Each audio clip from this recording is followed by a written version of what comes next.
다 같이 기도하심으로 2020년 8월 19일 수요 3일 예배를 함께 들으시겠습니다. 고맙고 감사하신 아버지 하나님, 죄를 지난 3일 동안 이 험난한 세상 가운데 눈동자처럼 지켜주시고 다시 한번 간 가정 성전 삼아 수요 3일 예배 아버지 하나님께 지킬 수 있도록 귀한 장소와 시간, 건강 허락해 주심에 감사드립니다. 이 시간 예배 가운데 우리의 시선을 아버지 하나님께로 고정시킵니다. 또한 이 시간 우리의 마음을 아버지 하나님께로 열어놓습니다. 정말로 예배를 통해서 또한 주시는 말씀을 통해서 이 땅에 묶여 있었던 우리의 모든 마음과 걱정 근심을 다 풀어놓게 하여 주시고 오직 아버지 하나님 하늘의 신령한 것들, 정말로 평안과 생명과 은혜로 우리 성도들의 마음들을 가득 채워주시는 가운데 절대 이 세상 일들에 두려워하지 않고 낙심하지 아니하고 믿음과 용기를 가지고 또 남은 3일 뚜벅뚜벅 전진하는 귀한 삶을 살게 하여 주시옵소서. 아직까지 물질의 문제로, 건강의 문제, 자녀의 문제로, 믿음의 문제로, 직장 사업체의 문제로 고통받는 성도들 있습니까? 반드시 아버지 하나님 그 끝은 생명과 평안인 줄로 믿사오니 절대 아버지의 마음 잃어버리지 않게 도와주시고 아버지 하나님의 정말 향한 굳센 믿음으로 우리의 마음들을 지켜내어서 결국 아버지 하나님이 허락하신 영육간 넘치는 축복 받아 누리게 하여 주시옵소서. 이 시간도 말씀 선포합니다. 아버지의 말씀 대언할 때 성령님께서 강하게 역사해 주시어서 우리 성도들의 마음 문들이 열리고 이 말씀이 생명으로 역사하여 모든 죽어가는 모든 어둠의 땅에서 참 생명의 열매를 거두는 빛의 말씀이 되게 하여 주시옵소서. 예배 시작하는 처음 시간이 오니 마친 시간까지 아버지 하나님 홀로 영광 받아 주실 믿사오며 사랑하신 예수님의 이름으로 간절히 기도드리옵나이다. 아멘. 오늘 생명 양식 에스겔 36장 34절부터 38절까지의 말씀이 되겠습니다. 에스겔 36장 34절부터 38절까지의 말씀입니다. 제가 봉독해 올리겠습니다. 전에는 지나가는 자의 눈에 황무하게 보이던 그 황무한 땅이 장차 기경이 될지라. 사람이 이르기를 이 땅이 황무하더니 이제는 에덴 동산 같이 되었고 황량하고 적막하고 무너진 성읍들에 성벽과 거민이 있다 하리니 너희 사면에 남은 이방 사람이나 여호와가 무너진 곳을 건축하며 황무한 자리에 심은 줄 알리라. 나 여호와가 말하였으니 이루리라. 나 주 여호와가 말하노라. 그래도 이스라엘 족속이 이와 같이 자기들에게 이루어 주기를 내게 구하여야 할지라. 내가 그들의 인수로 양떼같이 많아지게 하되 제사드릴 양떼 곧 예루살렘 정한 절기의 양떼같이 황폐한 성읍에 사람의 떼로 채우리라. 그리한즉 그들이 나를 여호와인 줄 알리라 하셨느니라. 이는 하나님의 말씀이니라. 아멘. 오늘 말씀의 제목은 하나님의 절대 예정 속에 성도가 해야 할 일. 하나님의 절대 예정 속에 성도가 해야 할 일이란 제목으로 수요 예배의 말씀을 증거하길 원합니다. 우리는 이 땅을 살아가면서 뜻하지 않게 좋은 일을 만날 때도 있고 또한 뜻하지 않은 나쁜 일을 만날 때도 있습니다. 세상 사람들은 이것을 단순히 야, 오늘은 참 재수가 좋네. 야, 오늘은 정말 재수 없다.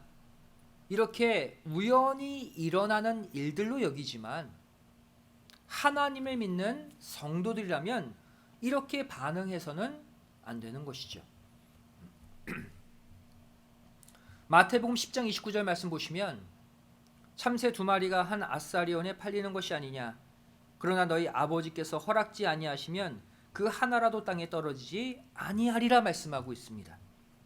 참새로 비유되는 거 뭐예요? 아무리 이 땅에 작은 일이라 할지라도 사소한 일이라 할지라도 모두가 하나님의 허락하에 일어난다는 거예요.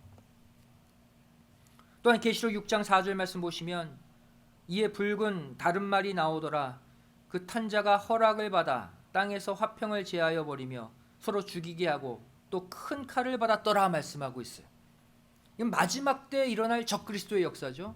이 적그리스도의 역사 또한 하나님의 허락을 받아 하나님의 허락하에 일어난다는 거예요.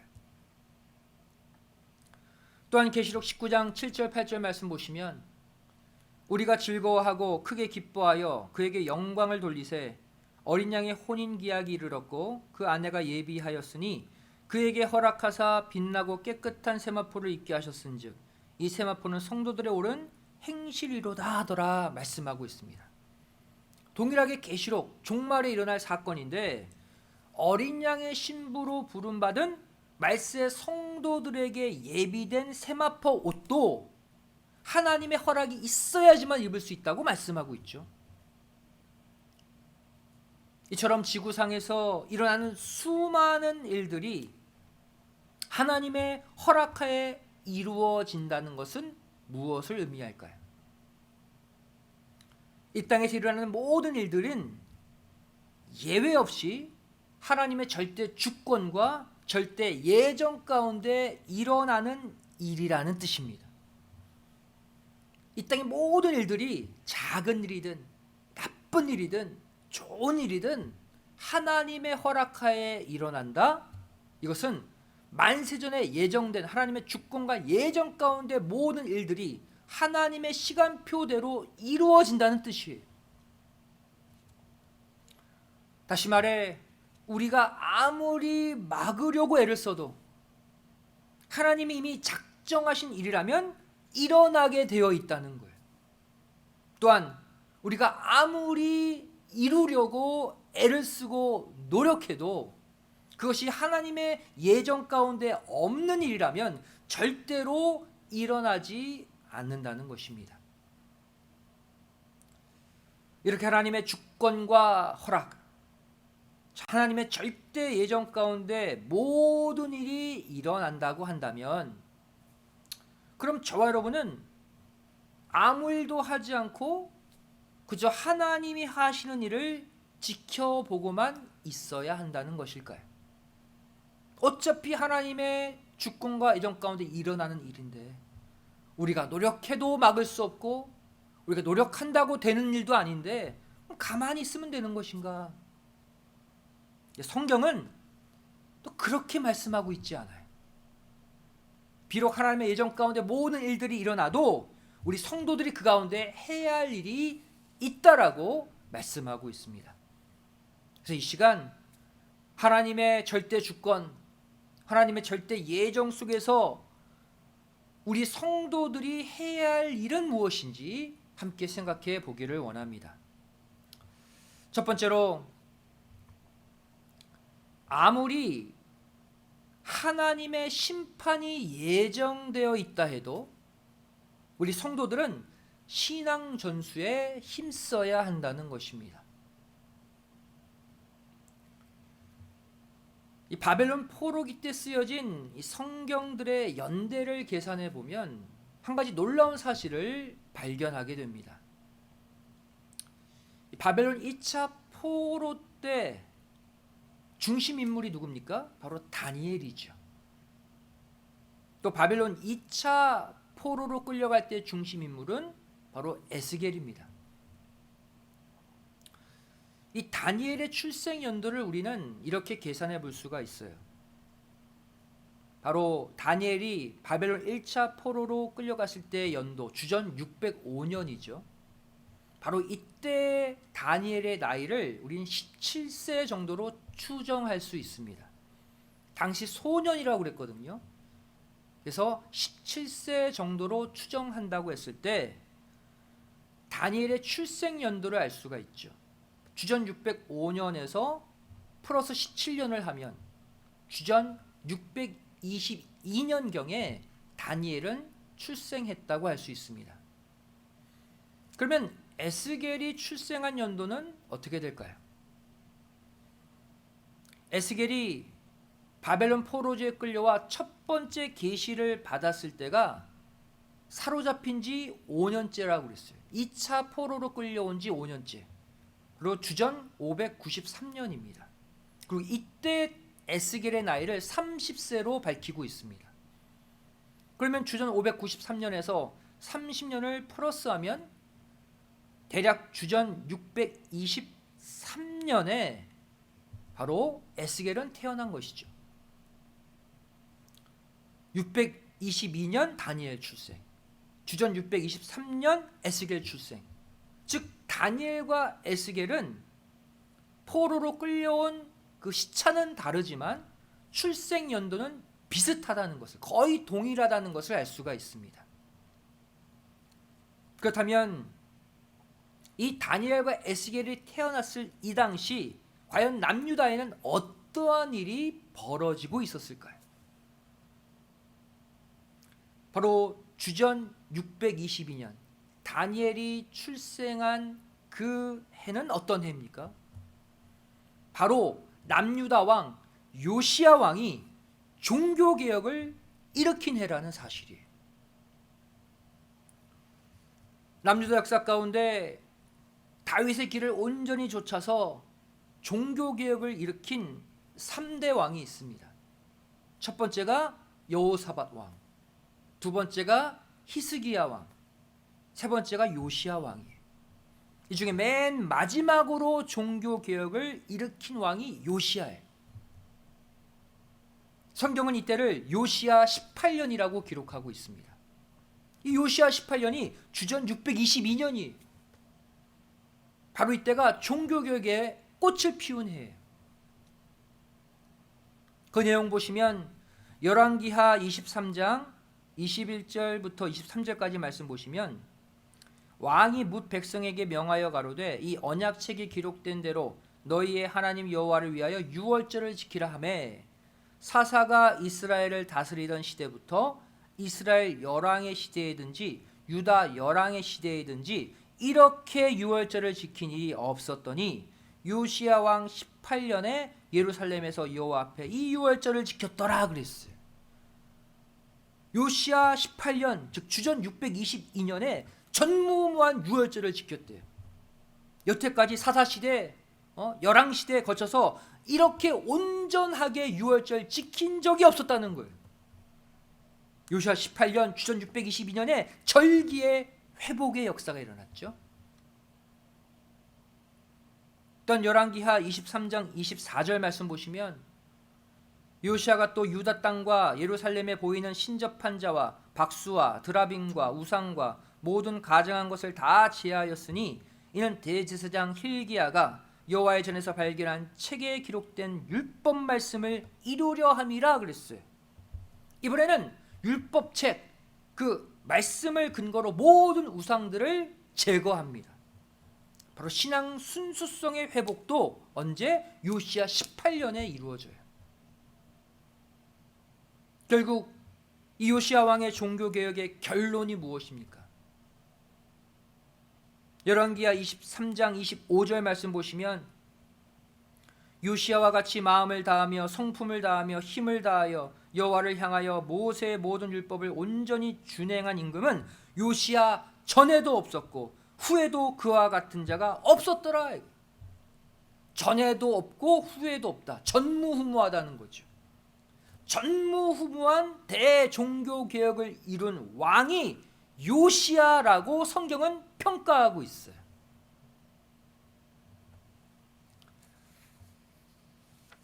그런데 중요한 것은 이렇게 남유다 말기 요시야 시대 때 이 엄청난 대대적인 종교개혁이 일어났음에도 불구하고 하나님은 결국 어떤 결정을 내리십니까?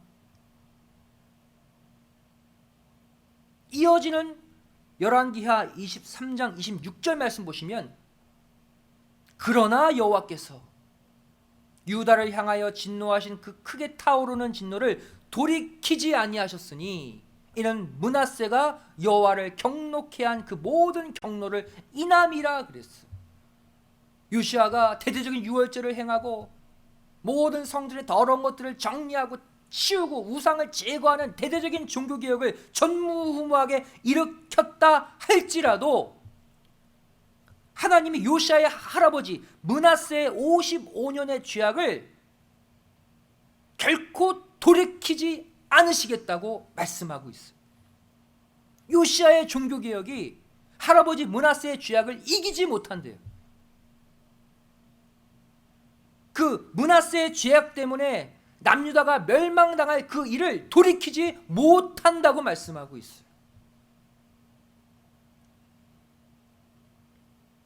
이어지는 열왕기하 23장 27절 말씀 보시면 여호와께서 가라사대 내가 이스라엘을 물리친 것 같이 유다도 내 앞에서 물리치며 내가 뺀 이성 예루살렘과 내 이름을 거기 두리라 한 이 전을 버리리라 하셨더라 그랬어요. 요시아의 대대적인 전무후무한 종교개혁 내용을 쫙 기록해 놓고 그 결론이 뭐냐면 그 할아버지 므낫세의 죄 때문에 요시아 네가 아무리 종교개혁 잘했어도 내가 북이스라엘처럼 남유다를 버리고 예루살렘 성전도 버리겠다고 말씀하시는 거예요.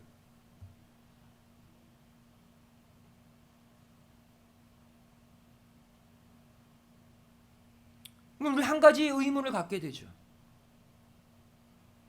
어차피 이 므낫세의 죄로 인해서 남유다의 멸망이 예정되어 있다면 누가 아무리 선한 일을 해도 후에 왕이 일어나 대대적인 종교개혁을 아무리 해도 므낫세의 죄 때문에 어차피 남유다가 망하게 되어 있다면 그러면 요시아의 종교개혁은 무슨 의미가 있냐는 거예요.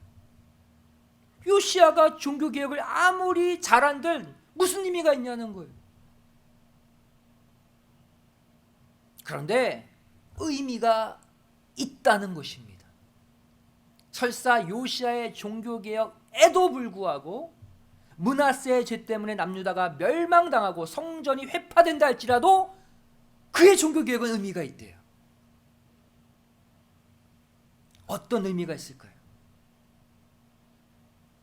요시아가 종교개혁을 일으킬 당시 태어나서 자란 믿음의 인물들이 누굽니까? 바로 예레미야, 에스겔, 다니엘이에요.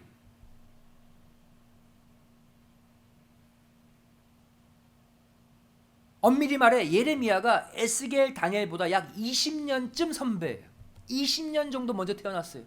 하지만 세 명 다 여전히 동시대 선지자입니다. 한마디로 말해 이들이 바로 요시아가 일으킨 종교개혁 세대 사람들이라는 거예요. 비록 요시아의 종교개혁에도 불구하고 할아버지 므낫세의 죄 때문에 남유다가 멸망당한다 할지라도 바로 요시아의 종교개혁 시대 때 태어난 이 믿음의 사람들이 종교개혁의 불씨가 되어서 훗날 이들을 통해 다시 그 불씨가 타올라 남유다 포로 암흑기를 환히 밝혀준 등불이 되었다는 거예요. 포로 귀한 역사의 핵심을 이루었다는 거예요. 그것이. 그러니 의미가 있죠. 예레미야는 에스겔, 다니엘보다 20년 정도 먼저 태어나서 요시아의 종교개혁 이전의 그 암흑기와 종교개혁 이후의 그 선한 환경 모두를 체험한 사람이에요. 하지만 에스겔과 다니엘이 태어났을 때는 이미 요시아의 종교개혁으로 인해 모든 백성들이 율법과 계명을 열심히 지키고 있던 때였습니다. 그 환경 가운데 자랐던 자가 에스겔, 다니엘이에요.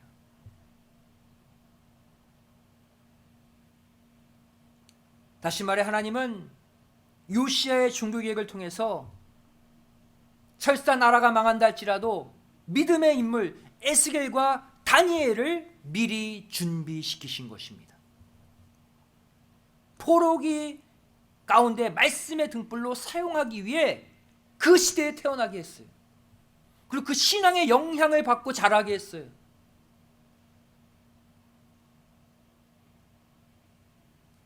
에스겔이 자기 나이 30세 때 첫 말씀의 계시를 바벨론 포로지에서 받았다고 해서 곧바로 사역할 수 있는 게 아닙니다. 바로 어릴 때부터 종교 개혁의 분위기에서 자랐기 때문에 이미 하나님을 알고 어떻게 섬겨야 하나님이 기뻐하시는지를 요시야의 종교개혁 시대 가운데 이미 체득했기 때문에 30세 첫 계시받고 바로 일할 수 있었다는 거예요. 또한 다니엘이 17세 소년으로 바벨론 포로에 끌려가서 갑자기 우상에게 바친 왕의 진미를 거부하잖아요.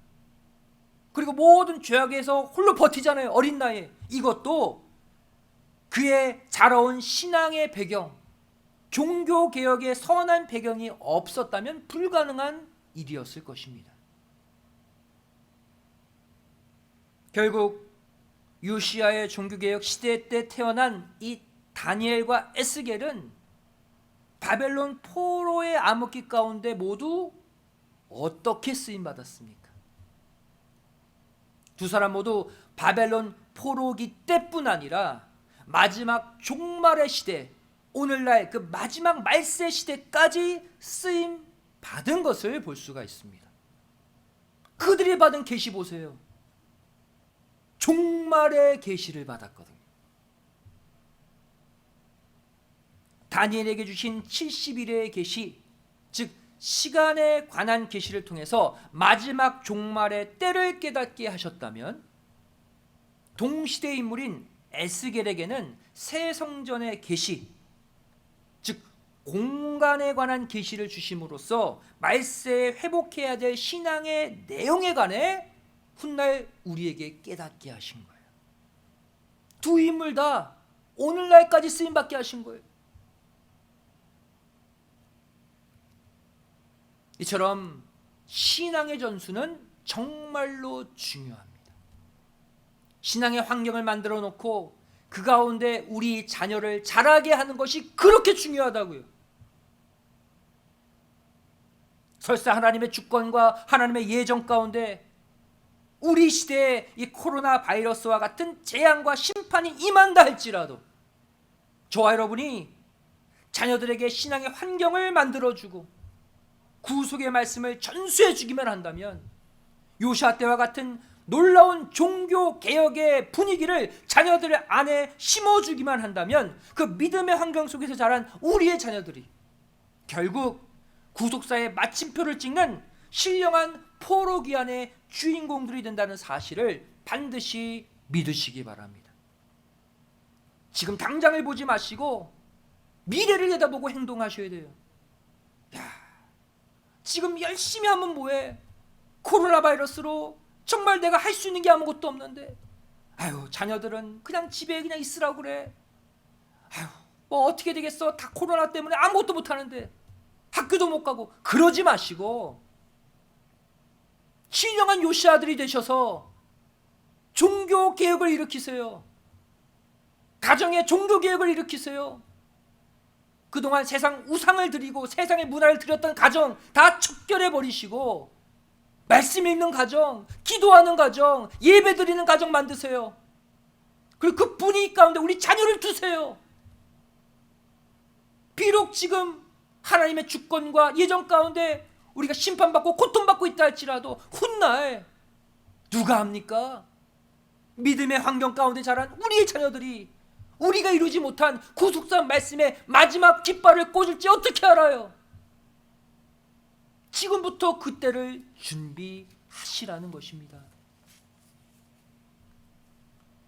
두 번째로, 하나님의 절대 예정 가운데 우리 성도들이 해야 될 두 번째 일이 무엇입니까? 아무리 하나님의 회복이 예정되어 있다 해도 성도들은 이것을 놓고 기도해야 합니다. 오늘 읽은 본문 말씀은 바벨론 2차 포로로 끌려온 에스겔 선지자에게 허락하신 예언의 말씀이에요. 그 내용이 무엇입니까? 하나님은 훗날 이 황무한 이스라엘 땅을 다시 축복해서 에덴 동산같이 만들어 주시겠다고 약속하고 있어요. 회복을 약속하고 있어요. 그리고 이 바벨론 포로 귀환의 계획, 이스라엘 땅의 회복의 계획은 에스겔 이전에 이미 예레미야 선지자를 통해 밝히신 내용이었습니다. 예레미야 25장 11절 12절 말씀 보시면 이 온 땅이 황폐하여 놀램이 될 것이며 이 나라들은 70년 동안 바벨론 왕을 섬기리라. 나 여호와가 말하노라. 70년이 마치면 내가 바벨론 왕과 그 나라와 갈대아인의 땅을 그 죄악으로 인하여 벌하여 영영이 황무케 하되, 이전에 이스라엘 땅을 황무케 했던 그 바벨론 70년 포로기가 마치면 그 바벨론 땅을 황무케 하겠대요. 그들을 징계하겠대요. 이스라엘 백성들 구출하겠대요. 예레미야 29장 10절 말씀 또 보시면 나 여호와가 이같이 말하노라. 바벨론에서 70년이 차면 내가 너희를 권고하고 나의 선한 말을 너에게 실행하여 너희를 이곳으로 돌아오게 하리라. 구체적으로 예언했죠. 70년 딱 차면 다시 본국 귀환이다 그랬어요. 다시 말해 바벨론의 포로로 끌려간 지 70년이 딱 되면 이스라엘 백성들이 다시 본국으로 귀환하는 일이 하나님의 주권 가운데 이미 예정되어 있다는 거예요. 심판도 하나님의 주권 가운데 예정되어 있듯이 회복도 하나님의 예정 가운데 있다는 거예요. 오늘날도 마찬가지입니다. 우리가 당장은 우리 자신의 지은 죄 때문에 고난과 징계를 받고 있지만 훗날 이 모든 고통에서 해방될 날은 정해져 있다는 거예요. 성경에 기록되어 있잖아요. 이 코로나 사태로 온 세상이 지금 쓰러지고 어두워지고 상처받고 있지만 다 회복될 날이 있다는 거예요. 새하늘 새 땅이 올 때가 있다는 거예요. 한마디로 오늘날에도 마지막 순간에 이 더러운 이 땅이 회복되고 바뀌어질 것이 예정되어 있다는 것입니다.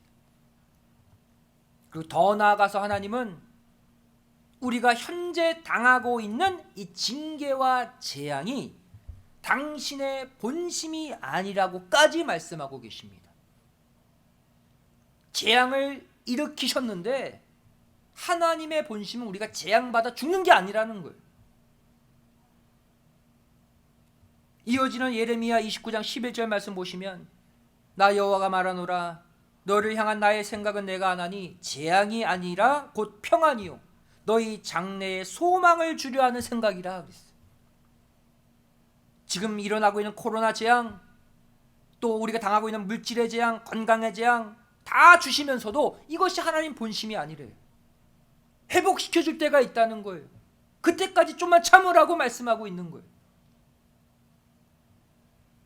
그렇다면 하나님의 절대 주권과 절대 예정 가운데 이루어지는 이 회복의 역사 가운데 저와 여러분이 해야 할 일은 무엇일까요? 오늘 본문 에스겔 36장 37절은 정확히 말씀하고 있습니다. 나 주 여호와가 말하노라.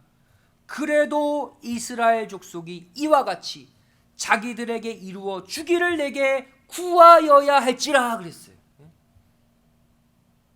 하나님이 바벨론 포로에서 해방시켜 주시겠다고 70년 만에 본국 귀환시켜 주겠다고 작정하고 예정하고 계획하셨지만 그래도 이것이 이루어지길 간절히 기도해야 그 축복을 네가 맛보게 해주겠다는 거예요. 포로 귀환의 축복 모두의 것이 아니라 기도하는 자의 것으로 만들어주겠다는 거예요. 예레미야 29장도 같은 말씀을 하고 있습니다. 예레미야 29장 10절 11절 말씀 보시면 나 여호와가 이같이 말하노라. 바벨론에서 70년이 차면 내가 너희를 권고하고 나의 선한 말을 너에게 실행하여 너희를 이곳으로 돌아오게 하리라. 나 여호와가 말하노라. 너희를 향한 나의 생각은 내가 아나니 재앙이 아니라 곧 평안이요 너희 장래에 소망을 주려 하는 생각이라. 너희를 지금 바벨론 포로로 끌려와 있지만 고통받고 있지만 재난받고 있지만 70년이 차면 다시 회복시켜 줄게. 그리고는 나 너희를 고통받고 재앙받아 죽는 거 내 본심 아니야 라고 말씀하고 있죠. 그리고는 이어지는 예레미야 29장 12절 13절 말씀 보시면 어떤 조건을 붙이고 있습니까? 너희는 내게 부르짖으며 와서 내게 기도하면 내가 너희를 들을 것이요 너희가 전심으로 나를 찾고 찾으면 나를 만나리라 그랬어요. 회복시켜 주는데 기도하지 않으면 그 축복을 안 주겠다는 거예요. 회복이 예정되어 있지만 간절히 부르짖고 찾아야 그 회복에 해당하는 축복을 너희 것으로 주시겠다는 거예요. 다시 말하면 하나님의 주권 가운데 일어나는 회복과 생명의 역사는 당신의 절대 예정 속에 이미 약속되어 있지만, 그 희망의 날은 예정되어 있지만 모든 성도들이 다 누리는 것은 아니라는 거예요.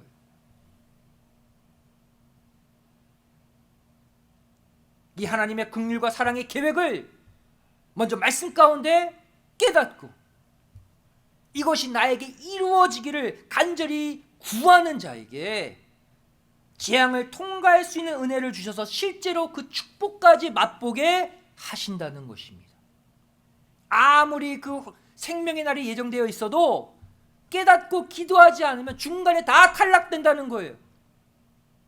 희망의 날은 오지만 그 축복을 맛보지를 못한다는 거예요.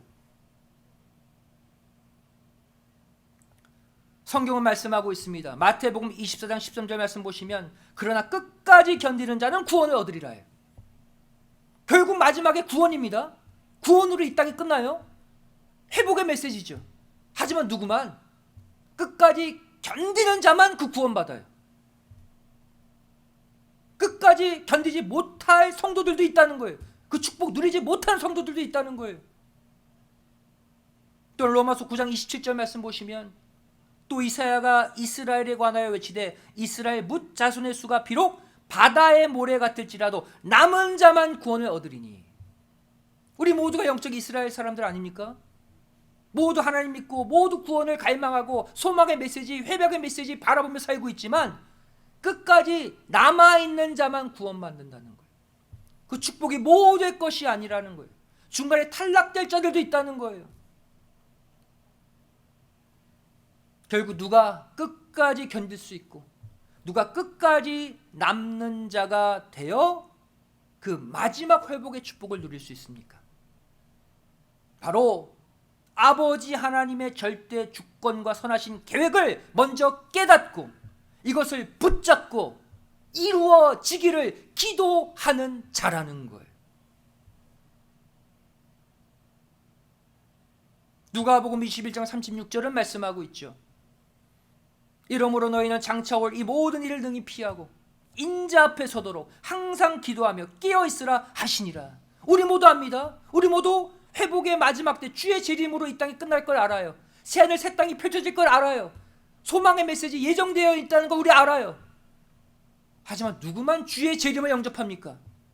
마지막 재앙을 피해서 끝까지 남아 재림주 앞에 설 수 있는 자, 깨어 기도하는 자라고 말씀하고 있어요. 아무리 주님 재림하시고 이 땅에 구원의 역사를 일으키시는 회복의 역사가 예정되어 있다 할지라도 누구에게만 이것이 이루어지기를 간절히 기도하는 자에게만 그 축복이 주어진다는 거예요. 이 사실 반드시 깨달으시고 코로나 장이 그치고 반드시 찾아올 구속의 새날이 실제로 펼쳐질 때 그 축복을 함께 누리고 맞이할 수 있는 기도의 승리자들 다 되시기를 주님의 이름으로 간절히 축원드리겠습니다. 기도할 때 그 축복이 내게 되는 거예요. 말씀의 결론을 맺습니다. 성경은 저와 여러분이 기쁜 일을 만날 때나 슬픈 일을 만날 때나 이것을 우연으로 여기지 말고 거기에 합당한 반응을 꼭 해야 한다고 말씀하고 있습니다. 전도서 7장 14절 말씀 보시면 형통한 날에는 기뻐하고 곤고한 날에는 생각하라. 하나님이 이 두 가지를 병행하게 하사 사람으로 그 장래일을 능히 헤아려 알지 못하게 하셨느니라 말씀하고 있어요.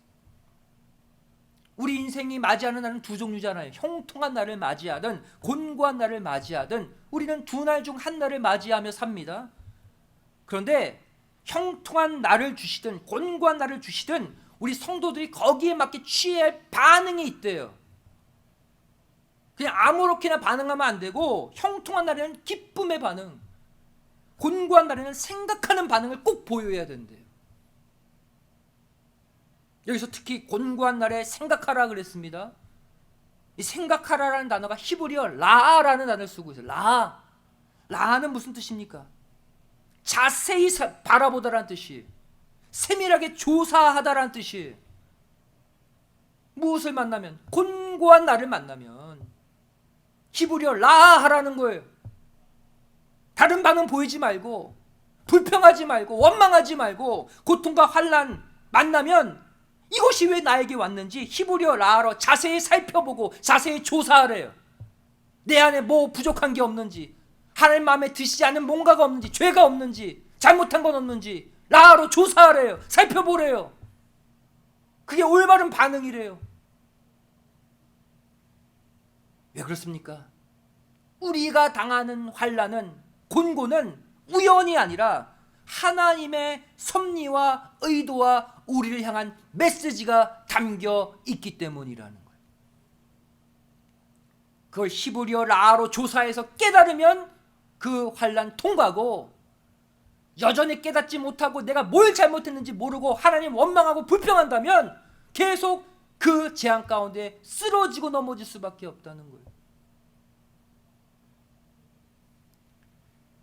우리에게 닥치는 형통한 날이나 곤고한 날, 또 회복의 날이나 재앙의 날 모두 하나님의 절대 예정 속에 다 계획되고 준비되어 있습니다. 하지만 그 속에서 저와 여러분이 해야 할 일이 있다고 성경은 분명히 말씀하고 있는 것입니다. 그 주어진 날에 맞는 행동, 반응을 보여야 돼요. 부디 이 곤고한 날, 지향의 날일수록 훗날을 내다보며 신앙 전수에 더욱 힘쓰시기 바랍니다. 이게 곤고한 날에 우리가 해야 될 올바른 반응이에요. 올바른 행동이에요. 또한 형통한 날, 회복의 날을 맞이한다 할지라도 그냥 맞이하지 마시고 이 복이 진짜 나의 복이 되게 해달라고 더욱 간절히 기도하시기 바랍니다. 그래야 내 복이 되거든요. 이 곤고한 날, 형통의 날, 거기에 맞는 수고와 노력을 하시는 가운데 하나님의 절대 예정 속에 끝까지 남는 자가 되어서 구속사 승리의 최종 깃발을 꽂는 여러분 자녀, 여러분 가정들이 되시기를 주님의 이름으로 간절히 축원드리겠습니다. 기도하시겠습니다. 사랑하신 아버지 감사함을 드립니다. 저희를 8월 19일 수요 3일 예배 어김없이 각 가정 선전 삼아 영상 예배로 드리게 하여 주심에 감사드립니다. 저희를 정말 하나님의 절대 예정 가운데 우리의 모든 닥치는 일들이 벌어짐을 이 시간 고백합니다. 그것이 고통의 날이든 그것이 형통의 날이든 그것이 심판의 날이든 그것이 회복의 날이든 저희를 반드시 그 날에 맞게 우리 성도들이 해야 할 일이 있음을 깨닫게 하여 주심에 감사드립니다. 코로나 재앙과 같은 이 엄청난 심판의 시기에 저를 주신 말씀처럼 신령한 믿음의 다니엘, 믿음의 에스겔 키울 수 있는 신앙 전수에 힘쓰게 하여 주시옵소서. 각 가정마다 오히려 놀라운 종교 개혁이 일어나서 말씀의 개혁, 기도의 개혁, 모든 태도의 개혁이 일어나서 우리 자녀들이 이 코로나 재앙 가운데 오히려 아버지 하나님의 선하신 계획을 깨닫는 믿음의 일꾼으로 자라게 하여 주시옵소서. 또한 설사 우리에게 회복의 날, 생명의 날을 주신다 할지라도 가만히 있지 않게 하여 주시고 이것이 실제 나에게 이루어지기를 간절히 기도하여 그 축복을 받아 누리는 믿음의 승리자를 되게 하여 주시옵소서. 앞으로도 수많은 곤고의 날, 수많은 형통의 날이 엇갈려 우리에게 올 줄로 믿습니다. 어떠한 날이든 거기에 맞는 신앙의 행동, 신앙의 태도, 신앙의 반응을 보임으로 아버지 하나님과의 온전한 동행을 나의 성격과 상관없이 이어갈 수 있는 믿음의 성도들 되게 하여 주시옵소서. 남은 3일도 아버지 하나님과의 동행함으로 승리하는 삶 되기를 소원하오며 사랑 많으신 예수님의 이름으로 간절히 기도드리옵나이다. 아멘. 함께 고해서 도와주시겠습니다. 다 같이 우리 찬송 478장을 찬송하시겠습니다.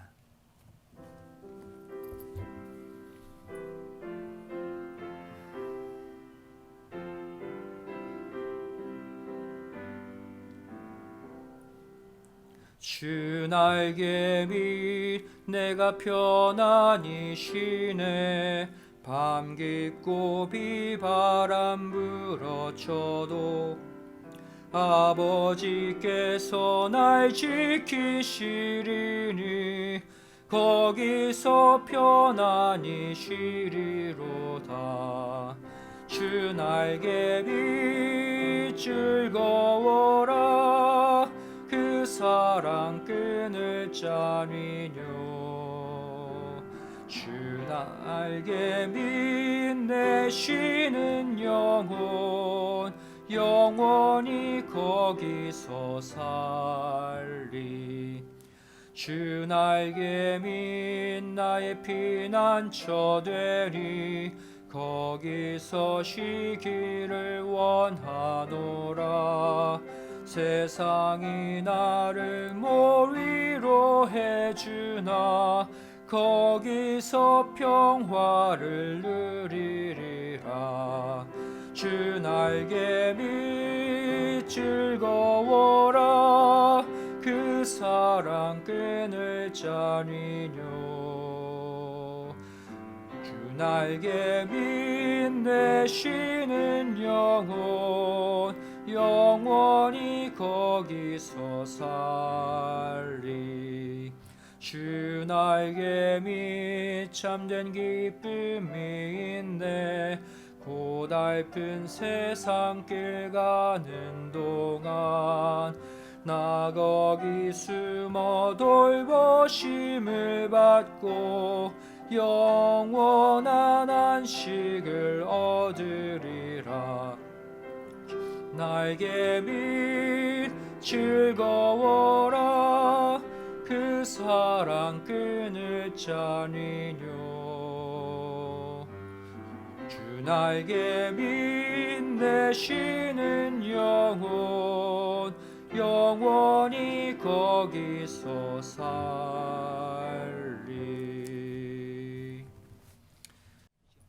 이 시간 봉헌을 위해 함께 기도하시겠습니다. 사랑하신 아버지 감사함을 드립니다.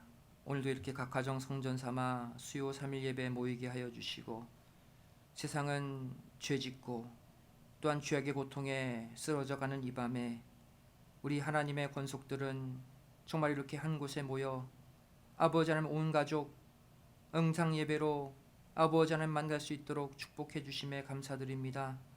이 시간이 예배의 시간이 신령한 종교개혁의 시간이 되기를 원합니다. 믿음의 신앙 전수가 이루어지는 시간이 되기를 원합니다. 모든 고통을 이기고 아버지 하나님의 생명과 은혜를 체험받는 시간 되기를 원합니다. 우리 믿음의 자녀들 정말로 영적인 다니엘, 영적인 에스겔들이 되어서 이 죄악을 환히 비출 등불로 쓰임받게 인도해 주시옵소서. 이 시간 받은 바 은혜에 감사해서 예물 드리길 원합니다. 마음과 정성을 다해 바치는 예물 흠양해 주시고 아버지 하나님 물질로 인해 고통받는 성도들이 있거든 천천만만의 축복으로 갚아 주시옵소서. 감사드리오며 사랑 많으신 예수님의 이름으로 간절히 기도드리옵나이다. 아멘. 이 시간 광고 시간입니다. 특별한 광고는 없고 우리가 이 어려운 시국에 이 예배 때 선포되는 말씀 붙잡고 또 말씀 상고하고 기도하심으로 반드시 이 시기 가운데 회복의 역사가 일어날 것 믿고 더욱더 서로 간에 독려하시며 믿음으로 전진하는 또 하루하루의 삶을 사시기를 부탁을 드리겠습니다. 다 같이 일어나 일장 찬송 후 축도로 수예배를 마치겠습니다.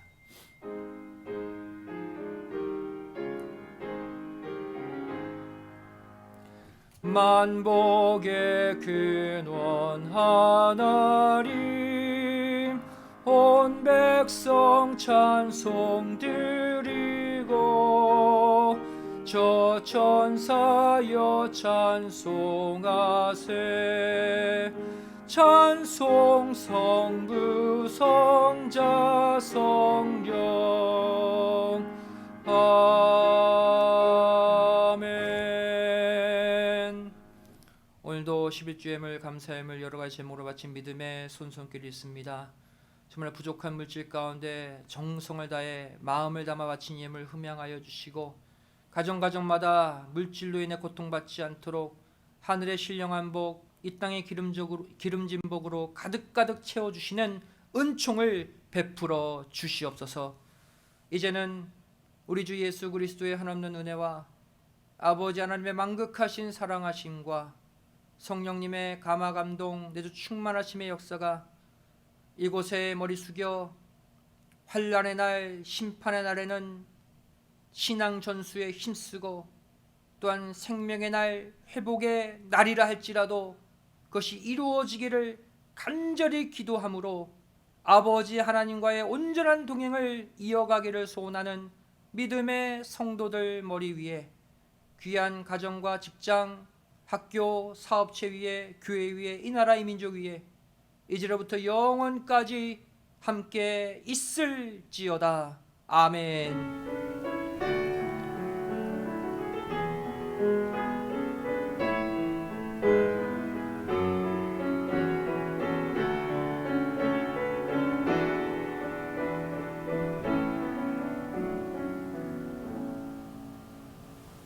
수예배를 모두 마쳤습니다. 평안한 밤 되시기 바랍니다. 감사합니다.